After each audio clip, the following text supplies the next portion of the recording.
قیامت کی سب سے بڑی نشانیوں میں سے ایک نشانی یہ ہے کہ ہم جیسے کان میں بالی پہنے والے گندی نالی کے کیڑے لوگوں کو قرآن پڑھ پڑھ کے سنائیں گے، حدیث کے مسئلے بتائیں گے، اور امامہ پہننے والے اور بڑی بڑی داڑیاں رکھنے والے ملک کے لوگوں کو زکوٰۃ، فطرانہ اور بھیک مانگنے کے فائدے بتائیں گے، قوم کو مفلوج بتائیں گے۔ کیا اس سے بڑی کوئی اور قیامت کی نشانی ہو سکتی ہے؟ کمنٹ میں جون شاکی تمہاری پہلی بات سے تو میں 100% اتفاق کرتا ہوں، یہ بات میں نے بالکل سچ کہی ہے، اور یہ قیامت کی نشانی بھی سرکار نے ویسے ہی بیان فرمائی ہے کہ کیا قرب قیامت بے علم لوگ وہ لوگوں کو دین سکھائیں گے، اور وہی حال تمہارا ہے آج۔ اور دوسری بات جو تم نے علماء کرام پر الزام لگایا، جو تمہاری عادت ہے اور تمہاری فطرت ہے، اس کا جواب یہ ہے کہ ہر دور کے فتنوں کا جواب الحمدللہ علماء کرام نے دیا ہے۔ زکوٰۃ کے مسائل بھی ہوں، صدقے مسائل ہوں، یہ بھی ضروری ہیں، کیونکہ یہ صدقہ اور خیرات مولوی نہیں کھاتے،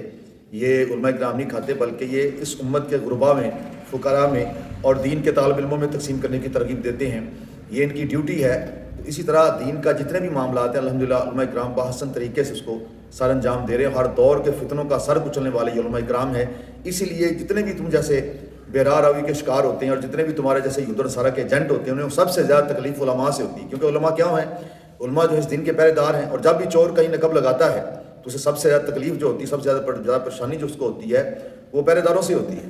وہ اس جو چوکیدار ہوتا ہے اس سے ہوتی ہے۔ وہ چاہتے ہیں کس طرح اس پہرے دار کو ختم کر دیں، چوکیداری کو ختم کر دیں، سیکورٹی کا نظام ختم کر دیں تاکہ ہمیں ڈاکہ ڈالنا آسان ہو جائے۔ تو الحمدللہ علماء کرام کی وجہ سے یہ دین ابھی تک الحمدللہ تبندہ اور زندہ ہے، اور انشاءاللہ تا قیامت رہے گا، کیونکہ یہ علماء ورثۃ الانبیاء، یہ نبیوں کے وارث ہیں، اور اللہ کے فضل و کرم سے اس وراثت کی صحیح حفاظت کر رہے ہیں۔ انشاءاللہ تمہیں اور تم جیسے جتنے بھی دین بیزار اور دین دشمن ہیں، قیامت تک ان کے لیے یہ سیسہ پلائی دیوار بن کر ان کے سامنے کھڑے رہیں گے۔ تمہیں اسی طرح درد ہوتا رہے گا، اور تمہارے درد میں ہم انشاءاللہ اضافہ کرتے رہیں گے۔